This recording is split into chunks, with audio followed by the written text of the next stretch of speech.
আমার প্রিয় মায়েরা বোনেরা, আপনাদের জন্য একটা হাদিস বলে শেষ করব। বিশ্বনবী বলেন, আমার মায়েরা খেয়াল করে শুনুন, বিশ্বনবী আপনাদের উদ্দেশ্য করে বলেন, আল মারআতু ইযা সাল্লাত খামসাহা ওয়া সামাত শাহরাহা হাফিজাত ফুরুজাহা আতাআত বা'লাহা ফালতাদখুল মিন আইয়ি আবওয়াবিল জান্নাতি শাআত। বিশ্বনবী বলেন, ও রমণীরা, ও নারীরা, যে সমস্ত নারী এই চারটা কাজ করবে, এই চারটা কাজের গ্যারান্টি দিবে, তাদেরকে জান্নাতের 8টা দরজার গ্যারান্টি দেয়া হবে।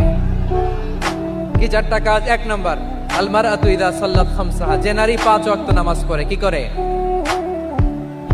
জেলা স্টেডিয়ামে অবস্থানরত আমার নারীরা বোনেরা, বিশ্বনবী আপনাদেরকে 4টা কাজের কথা বলেছেন, খুব বেশি না। 4টা করলে 8 জান্নাতের দরজা সব খোলা। কোনটা দিয়ে যাবেন? যেটা দিয়ে মনে চায়। 1 নাম্বার 5 ওয়াক্ত নামাজ। আমার বোনেরা জোহরের নামাজ পড়তে পড়তে এটা আসরে নিয়ে যায়, আসর পড়তে পড়তে এটা মাগরিবে নিয়ে যায়। এরকম আসরা নাই? লালমনিরহাটে হয়তো নাই। আমার বোনেরা এটা করবেন না।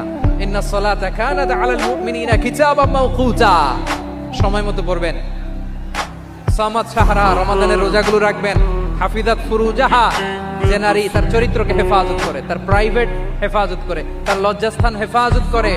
ও মায়েরা, আপনার এই গর্ব যে কত দামি আপনি জানেন না। আপনার এই গর্ব থেকে জন্মাবে আগামীর সালাহুদ্দিন আল আইয়ুবী। আপনার গর্ব থেকেই জন্মাবে ইমাম আল মাহদি আল মুনতাজার। আপনার পেট থেকে জন্মাবে আবু সাইদের মতো বীর সৈনিক। আপনার পেট থেকে জন্মাবে মুগ্ধের মতো বীর মুজাহিদ। আপনি জানেন না কে আসবে আপনার পেট থেকে।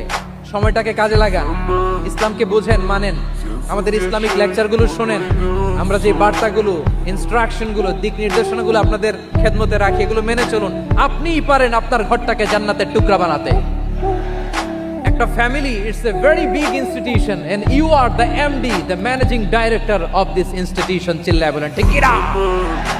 চাইলেই পারেন ঘরটারে জান্নাতের টুকরা বানাতে। 5 ওয়াক্ত সালাত, রমাদানের রোজা, নিজের চরিত্রের হেফাজত, ওয়া আতাআত বা'লাহা, স্বামীর আনুগত্য। এটাতে অনেকে ভুল করে থাকে। হায় রে আমার বোনেরা, স্বামীর আনুগত্যকে এটা নিজের অপমান মনে করবেন না। আপনার স্বামী আপনার সবচেয়ে বড় গার্ডিয়ান, তিনি আপনার সবচেয়ে ভালো চায়। নারী কখনো গার্ডিয়ানশিপের বাইরে থাকতে পারে না। হয় আপনি বাবার গার্ডিয়ানশিপের ভেতরে, বাপ না থাকলে ভাই আপনার গার্ডিয়ান, ভাই না থাকলে চাচা গার্ডিয়ান, বিয়ের পরে আপনার স্বামী আপনার গার্ডিয়ান। শরিয়া সম্মত স্বামীর আদেশগুলো আপনি মেনে চলবেন, কিন্তু শরিয়া বিরুদ্ধ কোনো আদেশ মানতে আপনি বাধ্য নয়। আওয়াজ করে বলুন সবাই ঠিক কি না? এই 4টা কাজ যদি কোনো নারী করে, বিশ্বনবী বলেন জান্নাতের 8টা